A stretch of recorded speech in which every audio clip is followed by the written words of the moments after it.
Greetings and welcome to Chegg Inc. Second Quarter 2020 Earnings Conference Call. At this time, all participants are in a listen-only mode. A question-and-answer session will follow the formal presentation. If anyone should require operator assistance during the conference, please press star zero on your telephone keypad. As a reminder, this conference is being recorded.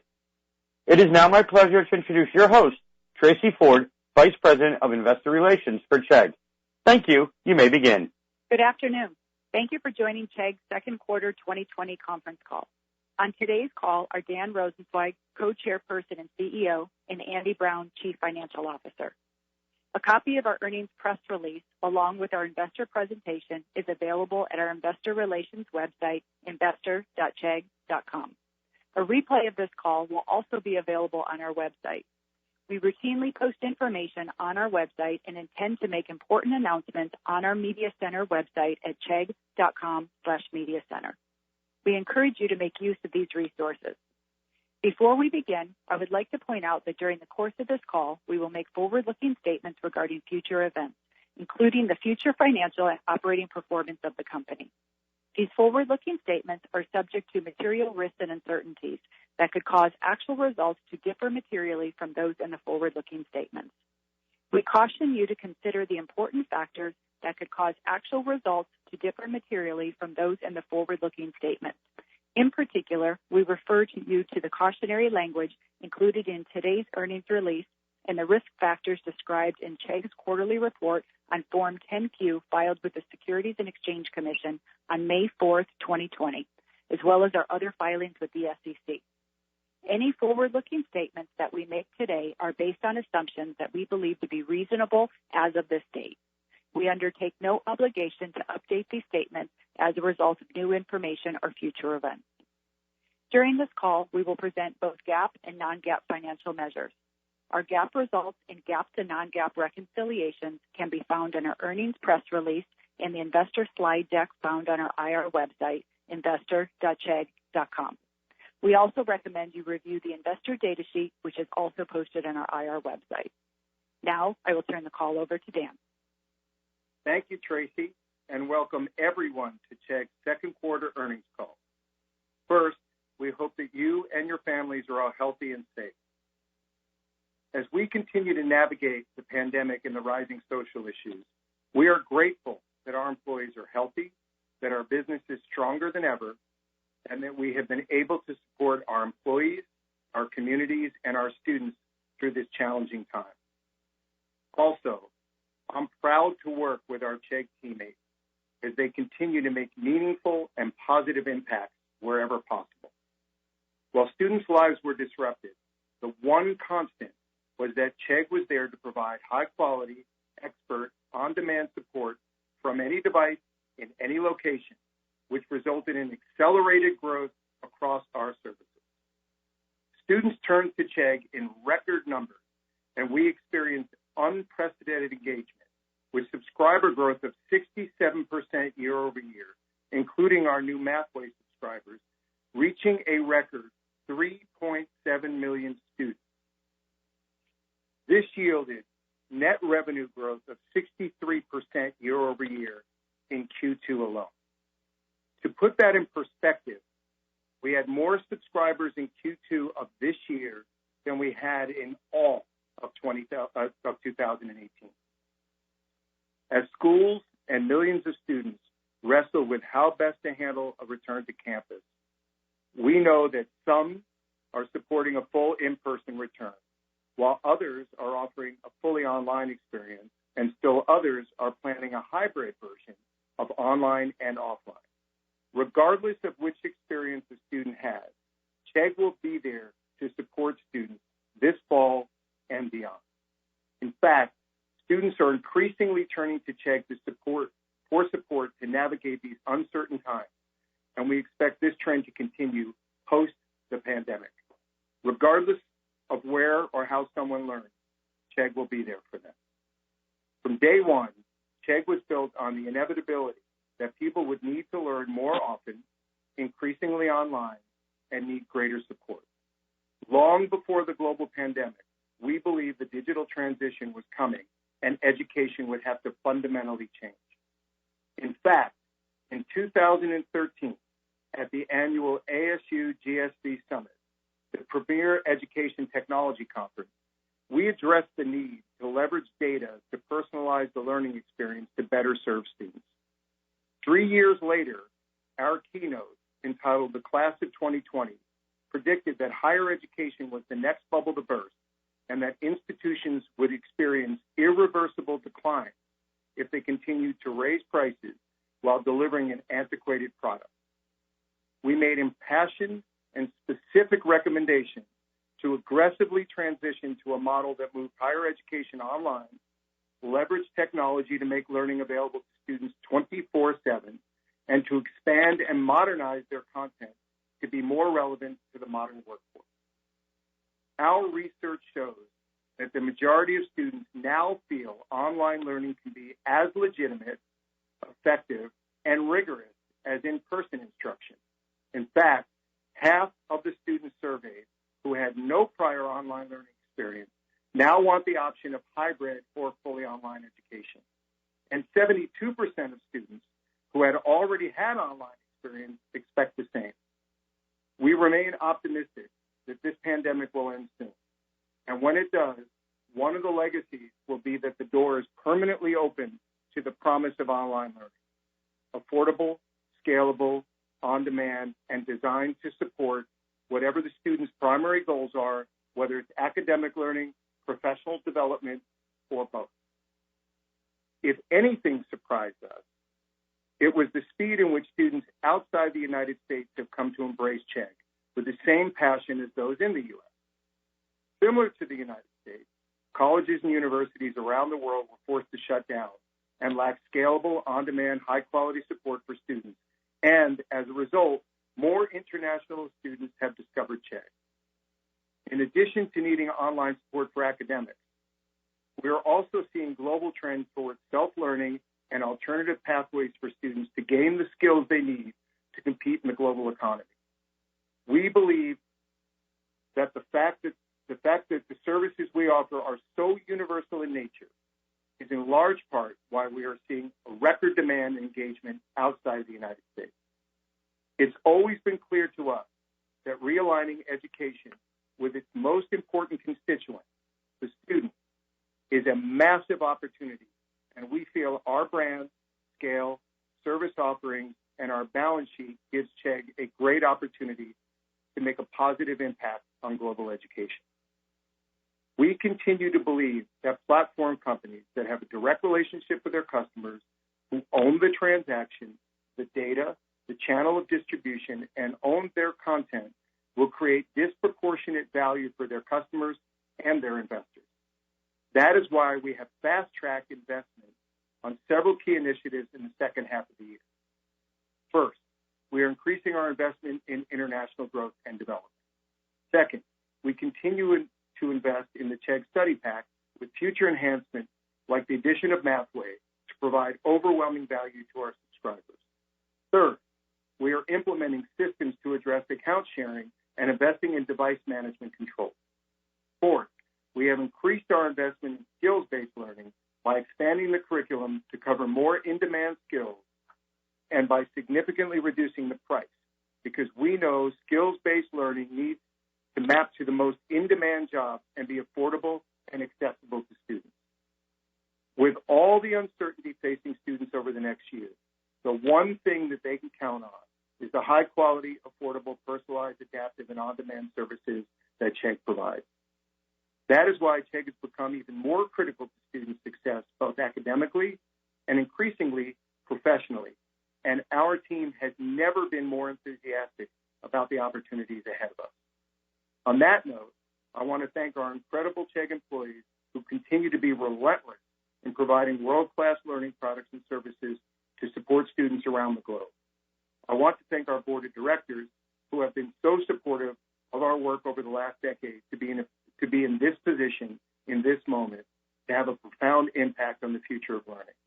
And I want to thank the millions of students who invited us on their learning journey. And I hope that even with all the unknowns in the year ahead, they know that the Chegg team is always here, cheering for their success and building a company that has always and will always put them first. With that, I will turn it over to Andy.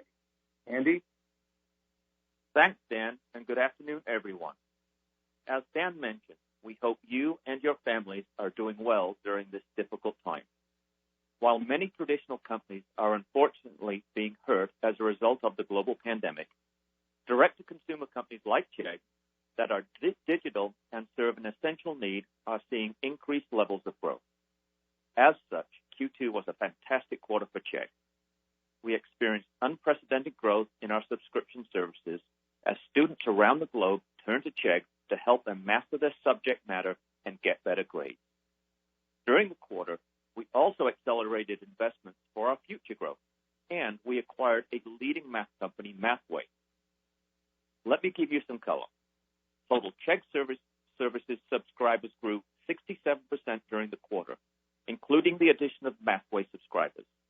Chegg services subscriber organic growth was 58%, an acceleration of 23 points from Q1, far exceeding our expectations, and we expect this momentum to continue into the fall semester. While Mathway contributed to our subscriber growth, it had little revenue impact as it occurred late in the quarter, but we do expect it to contribute approximately $9 million for the year, which is included in our guidance. The momentum we are seeing in the business, accentuated by the pandemic, is likely to continue for the foreseeable future, and we expect to be a high-growth, high-margin company for years to come. As such, we have decided this is a moment in time where we need to lean in and reach more students globally with our high-quality, low-cost services. Thus, we have decided to accelerate incremental investments to build for our future. These include investing in international growth and development, the Chegg Study Pack, device management technologies, and our skills-based learning service, Thinkful, along with additional infrastructure and resiliency investments that will allow us to scale rapidly. It's important to note that we expect to be able to make these investments in future growth opportunities while still delivering stellar bottom-line results. With that said, let me summarize our Q2 performance and then update our guidance for the remainder of the year. For the second quarter, total revenue was $153 million, a 63% increase year over year, with both Chegg services and required materials exceeding our expectations. This strong revenue performance drove a 79% increase in adjusted EBITDA to $55 million, while gross margin moderated slightly as a result of the change in textbook ownership and its overperformance. Looking at the balance sheet, we ended the quarter with cash and investments of approximately $1 billion, and we continue to believe the strength of our operating model, balance sheet, and capital structure are the strongest in the education industry and put us in the best position to grow organically, and should opportunities become available like Mathway through acquisition. Moving to the second half of the year, the strength we saw in Q2 has continued into Q3. As a result, we are substantially increasing our revenue and adjusted EBITDA guidance for the remainder of the year. For full year 2020, we now expect total revenue to be between $605 and $615 million, with Chegg services revenue between $490 and $500 million. Gross margin between 68 and 69%, and adjusted EBITDA between $190 and $195 million. Before I get into the Q3 guidance, as a reminder, the seasonality of both gross margin and adjusted EBITDA margin have changed as a result of owning textbooks. Therefore, we expect seasonally stronger margins in Q2 and Q4 and lower margins in Q1 and Q3. Looking specifically at Q3, we now expect total revenue to be between $140 and $145 million, with Chegg services revenue between $110 and $115 million. Gross margin between 56 and 57%, and adjusted EBITDA between $21 and $23 million. In closing, the Chegg team continues to deliver above the high end of our expectations under difficult circumstances, giving us the confidence to both provide and increase full-year guidance, all while while taking the opportunity to increase our investments for future growth across the globe. With that, I'll turn the call over to the operator for your questions. Thank you. We will now be conducting a question-and-answer session.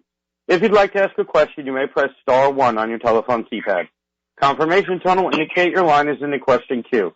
You may press star 2 if you would like to remove your question from the queue. For participants using speaker equipment, it may be necessary to pick up your handset before pressing the star key. Our first question comes from the line of Jason Celino with KeyBanc Capital Markets. Please proceed with your question. Hi, thanks for the question. One for you, Dan. Thanks for your comments on, Chegg being there no matter what model we have in the fall. But there's been a lot of focus on enrollments. But if students do decide to wait the semester out, to stay sharp and productive, could you see some of those students skill up using Thinkful?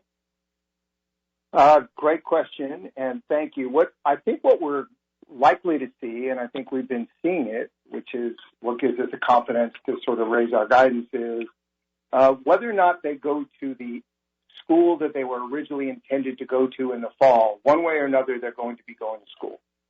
And whether it's their school in person, their school partial in person, or their school online, or in the case of the folks you're talking about, more likely to be people that will take a local online class at a local community college.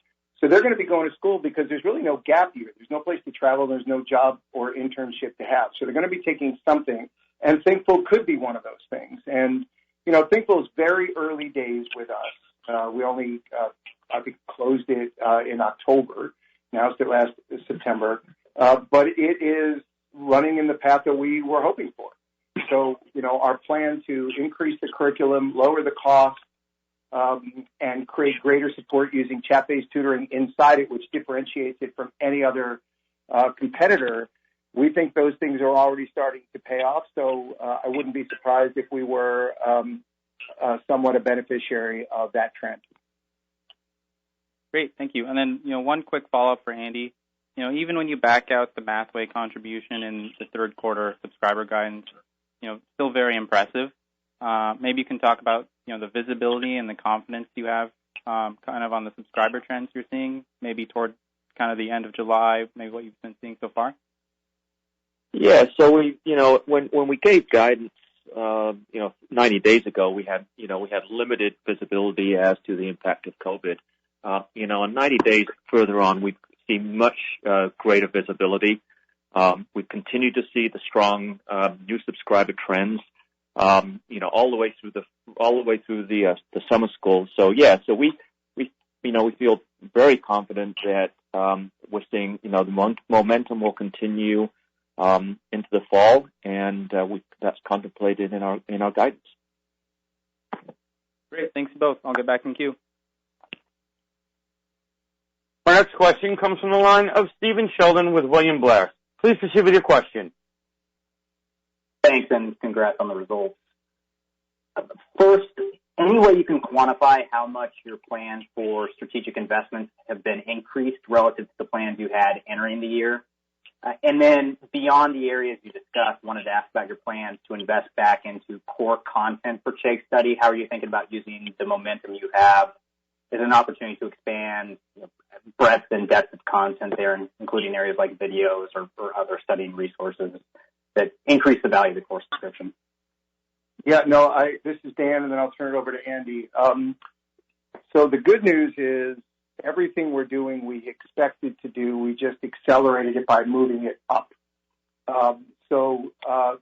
This is something that will benefit us not only in the short term, but in the long term, both from a revenue growth area and profitability area. So we're super excited about that opportunity. We are and always have been and always will be investing in content, to answer your question specifically. So we've been increasing our investment in content. Obviously, our Q&A network has exploded in a good way. In fact, we not only have record numbers domestically, but almost 30% of all new questions being asked that haven't been asked before come from international. So we're seeing real growth there. So we are always going to be investing. We are focusing on investing in content in 3 areas that are included in what Andy had to say. So when he said we're investing in international, we're investing not only in translation, which we think will extend us beyond just the English speakers, but also in local content, which is now being asked in local questions. So that will beef us up successfully internationally. The acquisition of Mathway was a way to beef up the core product of Chegg Study Pack, which we mentioned last time and continues to grow faster and sooner than we expected, quite noticeably, and you're seeing them in our results now. And then we are focused domestically on a few growth vectors, like online colleges, where we're specializing the content, because you may not realize this, but the largest college or university in the United States of America that is a not-for-profit is actually either Southern New Hampshire University or Western Governors, which are exclusively online or almost exclusively online and have over 130,000 customers. Plus, we are significantly improving our discoverability of content and investment in content for community colleges. Because to the question that was asked earlier, a lot of people are going to be taking online community college courses, and we're going to make it easier for people to find them, but more importantly, we're going to make it easier for users to discover that we have the content that helps to support them. So as an example, just the community colleges in the state of California alone are over 2 million users, which is 10% of the entire college audience base. So we are making real investments in content always, and we'll continue to do so. So Andy, I don't know if you want to talk about just how much cost we accelerated. Yeah. So when I look at this, I look at it over the next 18 months, and we're literally, we're talking about tens of millions of dollars between adding capabilities like Dan had said, things like the device technology that we talked about, the infrastructure improvements that we're doing, going international, and then the incremental content that we're investing in, combination of accelerating classes for Thinkful, accelerating content types that we can use both in the U.S. and internationally. So yeah, it's a fairly significant acceleration. Like I said, in the tens of millions of dollars range, but we think it's the right thing to do, and still while providing significant leverage in our model. As I mentioned earlier, we anticipate that we're going to be a high growth, high margin company for years to come, and we want to lean in and invest in that future growth. So yeah, it's been fairly significant, but it's coming with significant profitability at the same time. Yeah, no, it's hard to notice because our profitability is so high and continues to improve, and including the ratio of EBITDA to free cash flow. We just have one of those great models that allows us to do both right now. Yeah, it's impressive, and that was really helpful. Quick follow-up, just wanted to ask on the guidance how you're incorporating changing university timelines into the guidance, including I think some are starting the year earlier and potentially ending the semester sooner. So anything to call out there in terms of Q3 to Q4 seasonal dynamics? No, not really. That's all incorporated into our guidance. We've seen the same things that you're seeing. Some schools are starting a little bit earlier. Some schools will likely finish by Thanksgiving. So, and it varies between school and, there's this, some are online, some are going to be, partial. So that's all incorporated into our guidance. Great. Thank you. Our next question comes from the line of Jeff Silber with BMO Capital Markets. Please proceed with your question. Great. Thank you so much, and congrats on the stellar results. You've mentioned a few times. Sorry.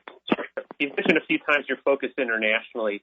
Can we get a little bit more color? Can you quantify how large your international student market is, and clarify these are folks that live overseas and are studying overseas, not necessarily folks that are coming to the U.S. or studying online at U.S. universities? Yeah, I'll start, and I'll let Andy talk about how we want to think about international growth. International growth is stellar right now. And to your very specific question, only 1% of our international customers actually went to school in the U.S., so these are all new customers to us.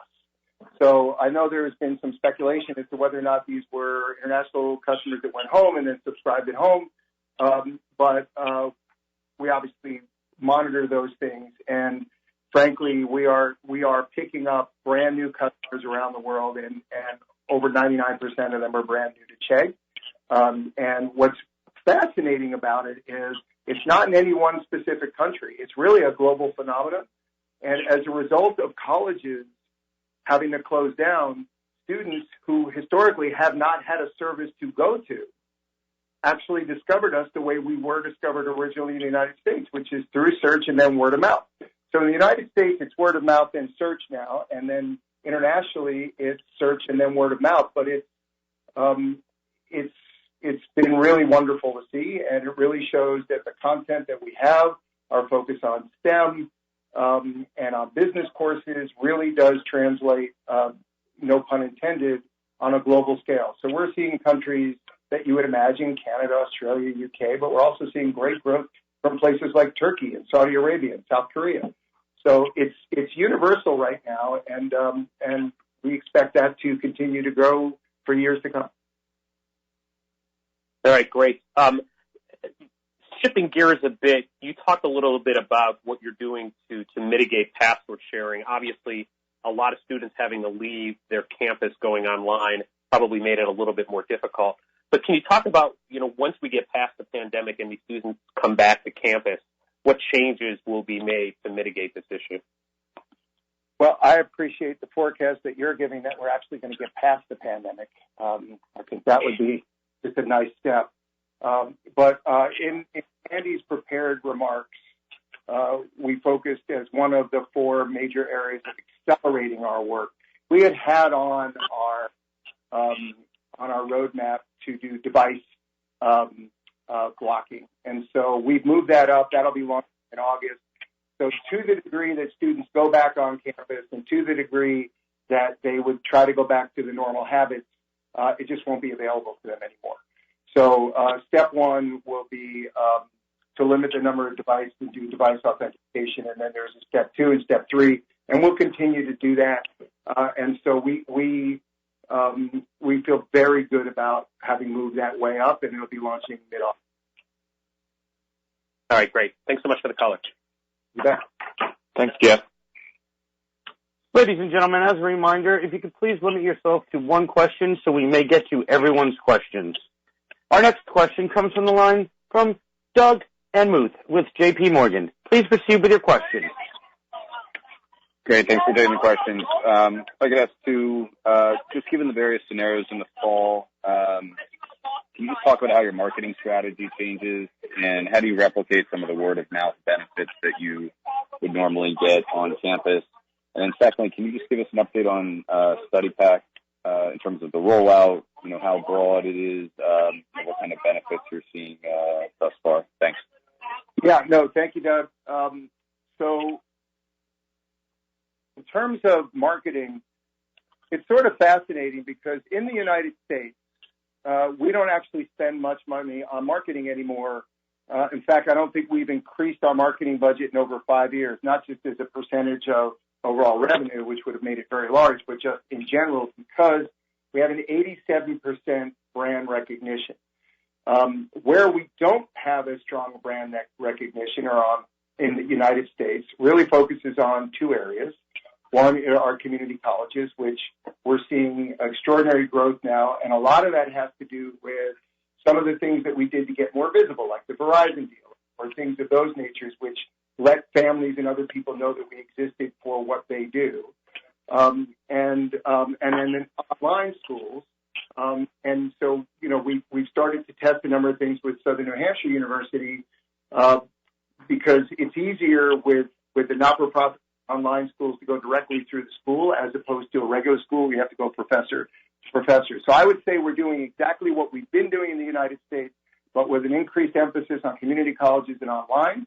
And then outside the United States, it really is the best way to get to word of mouth is to index globally and get more content locally, which is why we're going to translation and why such a large percentage of the questions we're answering now come from outside the United States. Then that turns into word of mouth. And so when we actually watch the growth, we look at it not only by country and by subject, but by actual school itself. And so you can see it's been up in each school. So once one or two people start to use it, they tell people, and then it just grows like crazy. I mean, look, we experienced 58% organic growth on top of a number that's already huge.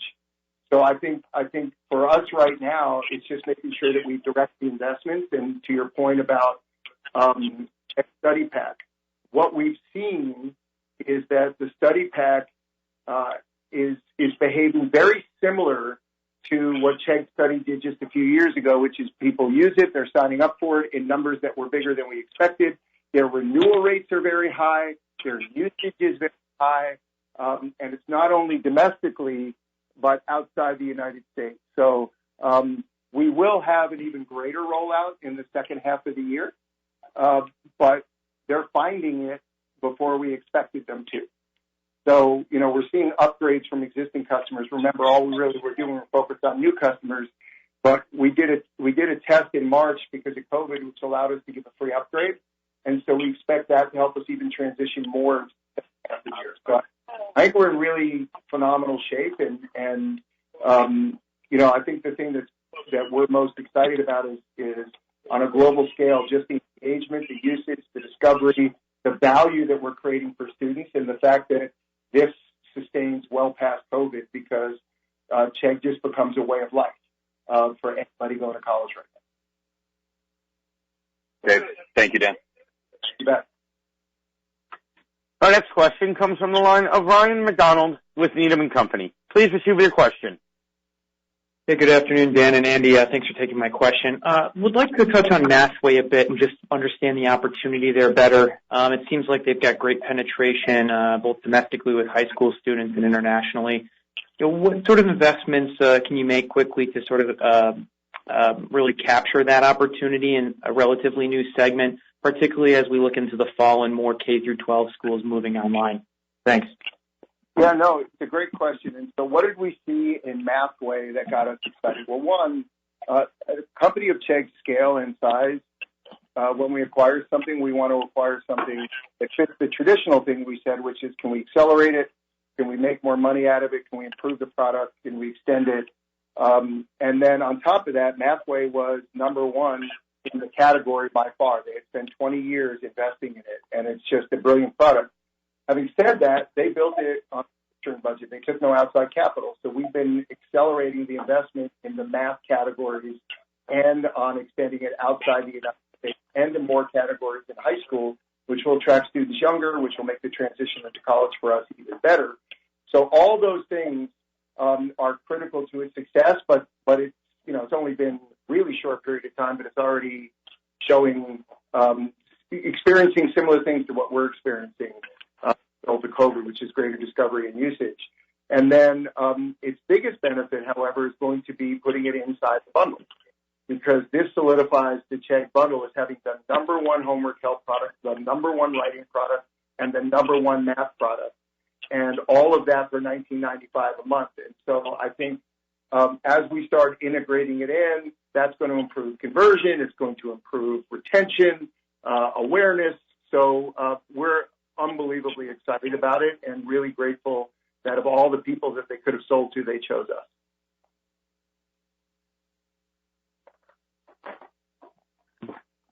Our next question comes from the line of Mike Grandal with Northland Securities. Please proceed with your question. Yeah, Dan, congrats on the quarter. It seems like there's four big tailwinds, kind of online learning and support, what you're doing with passwords, the bundle, and international. Which one of those kind of surprised you the most in the quarter? Well, the fact that all of them did well did not surprise us. It is rare to operate a company and have everything do well in a quarter, and that did in fact happen. So maybe that's a little bit of surprise. But as we sort of referred to in our prepared remarks, really it's international, which is the diversity of the countries of our relevance this soon, and the fact that it's not concentrated on one or two countries, but it's across the board, and every one of them is seeing substantial growth and great retention and take rates in the bundle that are greater than we had anticipated. I would say of all the things that surprised us, everything surprised us to the good. The concepts didn't surprise us, but I just think just the willingness of people outside the United States to discover Chegg and really use it is such a pleasant surprise that it happened this quickly. Our next question comes from the line of Aaron Kessler with Raymond James. Please proceed with your question. Great. Thanks, guys. Question on, with kind of increasingly students obviously moving to more online learning, how are you thinking about maybe additional online learning solutions beyond kind of what you're in today for either college or kind of the younger grades as well, especially kind of the younger kids who will probably need more and more online solutions with busy parents? Thank you. Yeah, no, this is, I've been around for a while, and one of the things you really rarely get is too many choices of where you could grow. This is not a company. I mean, I'm coming up on my 11th year, somewhere into my 10th year, and we're actually finding more and bigger opportunities to grow. And that is a rare situation, and I think happens really only to platform companies, which is whether it's a Netflix or Microsoft or an Adobe or Facebook. Once you're a platform company and you create the category and you become the verb, which Chegg has become in education, the benefits start to accrue to you faster. And so when we look at the opportunities, we continue to believe that the best place for Chegg to play is direct to student. We feel that that means that we're likely to go older rather than younger. As a reminder, that the average age of a college student in this country is not 18 to 22. It is, in fact, 25. They're already parents. They already have jobs. If you look at where people are going increasingly online, which those numbers are just going through the roof, they're even older than 25. There are people who are in the middle of careers trying to change their career. There are people that got partial degrees and want to finish those degrees. So I think for us, it's going to be extending the number of schools that we serve, extending internationally, extending into not just academic pursuits, but the actual pursuit of certain industry verticals that people want to go into, nursing and engineering. There's a lot more support work for that can be done. And then, of course, the investment in Thinkful, which is skills. The demand for skills is only going to accelerate. The demand for them to be higher quality, actually have support, be lower price, less risk for the student, more relevant to their career, is exploding. And our goal is for Thinkful to own the same position in people's minds that Chegg currently owns. So we just see growth area after growth area after growth area, and that's a rare situation, and I'm grateful for it. Our next question comes from the line of Eric Martinuzzi with Lake Street Capital Markets. Please proceed with your question. Yeah, I wanted to dive a layer deeper on the content views. I saw the 375 million, obviously a huge number, and sequentially up versus Q1. I was wondering if you could help me kind of pick that apart. What's your normal seasonality, Q1 to Q2, and then what was specifically going on in Q2 that was new with COVID? The seasonality, I think Andy can address in terms of sort of the cost structure in the quarters because of textbooks. But the seasonality of usage, I think the way we would think about it is the real school year for Chegg, the real business year, we're going into now. So we just finished a quarter where people, their finals are done in May and June at the latest. And so this slow season, we're going into Q3, but starting actually already, but really end of August, September, October, November, phenomenal. And then it rolls into next year because the school year is actually August until, say, mid-May or June. So, the calendar year isn't the Chegg year. The Chegg year is that period of time. So we're entering a big growth season coming up ahead of us. And but the fact is, more students need more help than they've ever needed before. They have no support from their campuses. Even if they go onto the campuses, the things that historically they had, which weren't very good and were not 24/7 and were not across all subjects, won't even be funded because schools are having to cut their budgets. And they're going to cut their support budgets before they cut the class. So the need for Chegg is only increasing. plus the fact that we're adding more subjects, we're adding more formats. Somebody mentioned earlier video, but we're also adding practice tests, which we never had before, which is one of the most popular categories people can have. In writing, we're improving everything from grammar, writing style, and writing structure, and plagiarism checker, and same thing with Mathway. So I think everything just got a lot bigger, and Chegg has now got a new base that is much higher, and we're going to continue to see great growth from a higher base because we've not gone anywhere near the penetration into our markets. Our next question comes from the line of Brent Thrill with Jefferies. Please proceed with your question. Thanks, Dan. You called out international as a top priority in the back half of the year. I guess it seems like you already have a lot of the investments in. Maybe if you could just articulate what's left there to show increased adoption. It seems like you already have a lot of the rails built, if you will, for the foundation. Just curious if you could dive in a little bit on that. And I think the follow-up to that is just some concern of saturation in the U.S. It doesn't feel like that's the case, but just speak to the international push versus what the opportunities left in the U.S. Yeah, I'll speak to both. We'll start with the international one, which is international. Even when you remove China, which we do for obvious reasons, the opportunity outside the U.S. is actually larger than the opportunity in the U.S. It's just collectively. I think we've used the example in the past that just the big three English-speaking countries are about 50% of the size of the U.S. college market. Then when you add every other country, it's just bigger. They're more likely to come online. They're more likely to want to study STEM. I think the description you used is right. We did rails and plumbing, which is we now can do commerce. We can now take credit cards from those countries. We can now change the availability, or we will be able to change the availability of how many questions you can ask in country A versus country B, so we can personalize it more. But the other things that we're spending our time on are accelerating the amount of content that is relevant in each local market, starting with the largest markets first. Translation software. So what we're starting to do is get the English-speaking STEM students in those countries, and those will be massive. What we want to add on top of that or do in parallel are the non-English-speaking STEM students and then the non-English-speaking students studying whatever it is they're studying.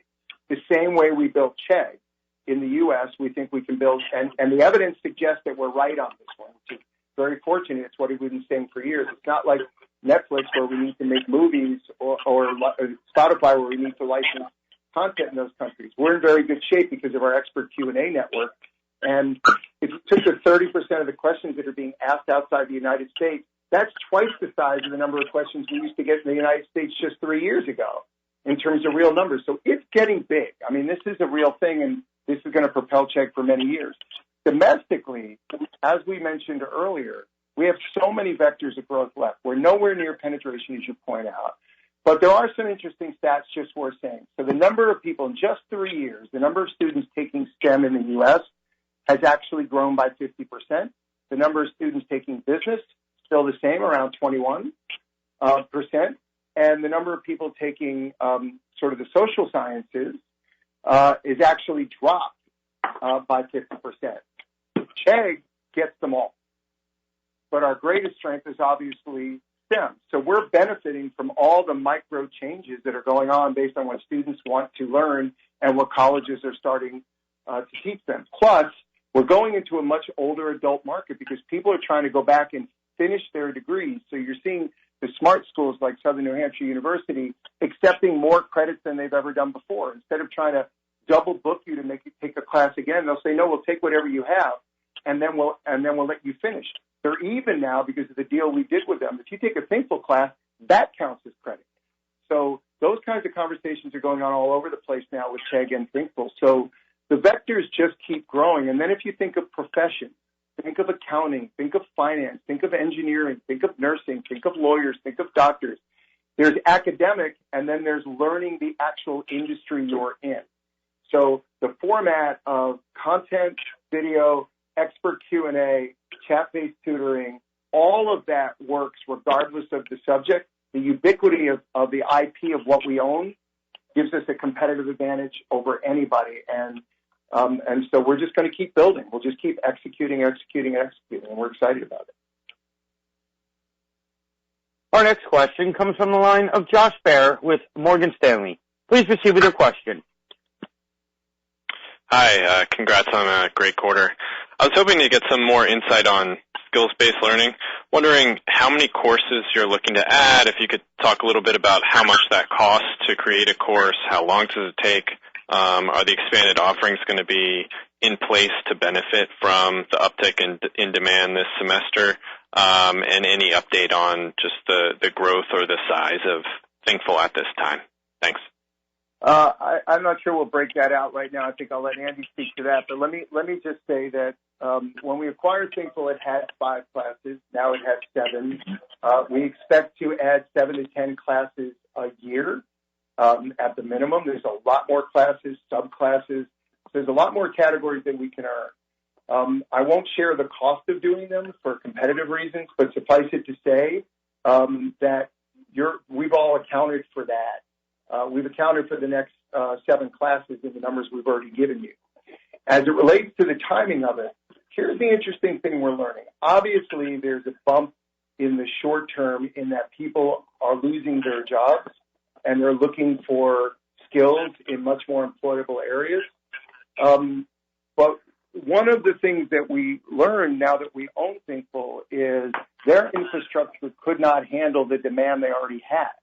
And so Chegg, there's already more demand than we can handle, not because we can't scale it, but because it takes admissions and it took technology and reporting and financial reporting, things that they didn't have the capital to build. So we're going to see a great pipeline for a long time now. I mean, we're not out there begging for demand at this moment. It's quite the other way around. So I don't know that we can take more than we already have planned. But this is a great business, and I'm thrilled that we bought it because the timing is right, as you point out, but also the need for people to get skilled or reskilled to jobs that will be around. The beautiful thing is, unlike a college who may or may not change their curriculum, we can always have the most relevant curriculum for the most in-demand jobs, and that's what Thinkful's all about. So we're super excited about the future of Thinkful right now. Our next question comes from the line of Brett Knobloch with Berenberg Capital Markets. Please proceed with your question. Hi, guys. Hope all is well. As you look at the Q3 gross margin guide, I was wondering if you can just break down that impact, maybe compared to last year. It looks like the guide's about 1,000 basis points lower. I guess, can you break it down between the impact from the textbook business and maybe what other impacts from the incremental investments you guys are making? Okay, first thing is it's 100% textbook, period. It has nothing to do with the incremental investments that we're making. It's the fact that, as you recall, starting January 1st of this year, we started to own textbooks and then record the gross revenue. It has, what you see is a change in the seasonality where you see higher gross margins in Q2 and Q4 and slightly lower gross margins in Q1 and Q3. So that's it exclusively. And, what I said earlier, right? We also overperformed in textbooks, so it kind of compounded itself a little bit. But I guess that's the good news. So, we haven't talked about textbooks, but textbooks continues to do actually really well. We believe we're gaining share there too. So, that's the reason for the seasonality and the gross margin. Our next question comes from the line of Alex Furman with Craig-Hallum Capital Group. Please proceed with your question. Hey guys, thanks for taking my question and congratulations to a nice start to the school year here. Ask about if I could follow up on the international business. In your experience with international so far, does it tend to follow similar patterns of the rush at the beginning of the semester and then the final exam schedule? Can you kind of just give us a sense of how that pace of business might play out over the balance of the year? And then just in terms of pricing, should we expect that pricing will generally be about the same international as in the U.S. as you go forward, or there may be opportunities to reconfigure bundles and tweak prices in individual markets? So I'll start, and I'll turn it over to Andy. So it's premature to know all the answers to those very good questions, meaning the international growth is substantial enough now where we'll be able to track the patterns in a way. The things that we do know is the engagement they have is very similar to the U.S. The way they discover it, very similar to the U.S. Their renewal rates are very similar to the U.S. a couple of years ago and continue to grow every day as we more localize the content and they get more familiar with it. And they also came on at the end of the semester. So that's big. That's a big opportunity ahead of us, but it's already well ahead of where it was when we started Chegg Study in the United States. Their interest in the bundle is even higher than it is in the United States, and that's a big deal. That bundle renews really well, similar to CS. So that's a big deal. Seasonality is a little bit different depending on which countries get large when. So, for example, Australia's season is a different season. And so it's just a little premature for us to be able to break that out. Now, as to your other question about pricing, at the moment, and we expect for the near term, the pricing will be identical to what it is in the U.S. It'll just be put in local currency now, which is new. We didn't have that capability before, and we do now. So it's the equivalent of $14.95 in the U.S. and $19.95, whatever the local currency takes it to. So that's been helpful, and that's improved conversion once they saw it in local currency because they began to feel like it's a local product. But your other question is really interesting and thing that we're going to start to play with, which is we will be able to technologically, starting probably early next year, to be able to change what's in a bundle in country A versus country B. And it could be as simple as countries where we want more questions asked, we can say you can ask 20 questions instead of 10, or 10 instead of 5. So we have ways to accelerate the creation of content, relevance, local language content. We can do things like you can have access for an hour rather than subscribe for months. So technologically, we're going to be in a position to experiment with a lot of things, and international is getting big enough where we're going to want to do those experiments. But right now, it has just been a fabulous upside for Chegg.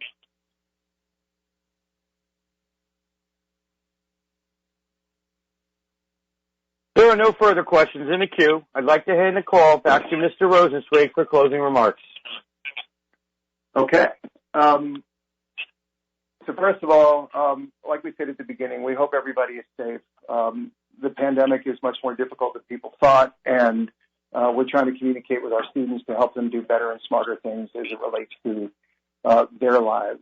Obviously, Chegg is seeing unprecedented growth on top of a much higher number, and that the opportunities that we have are just increasing. And we're really enthusiastic about what we do. We, like everybody else, wish it wasn't the pandemic that accelerated the inevitable, but it has. And so we feel an obligation to improve the quality of our content, improve our services, to localize it internationally, to focus on Thinkful, to make it more available, more affordable, attract more diverse audiences. And we're in a position of strength to do so, which is we're seeing more customers, better renewals, better engagement, more diversity across our product line than we've ever seen. And the additions of both Mathway and Thinkful are very big upsides and just continue to establish Chegg as the number one student-first company. We're going direct to the students, and we're benefiting from that. It is a high-growth, high-margin business where we can afford to make significant pull-forward investments and still have our margins, our net margins increase. So we're really excited about our future, and we look forward to November and updating you for not just the fourth quarter, but for the future, because things are getting very exciting for Chegg. So stay healthy. Thank you very much for listening in, and we'll talk to you in next quarter. Ladies and gentlemen, this does conclude today's teleconference. Thank you for your participation. You may disconnect your lines at this time, and have a wonderful day.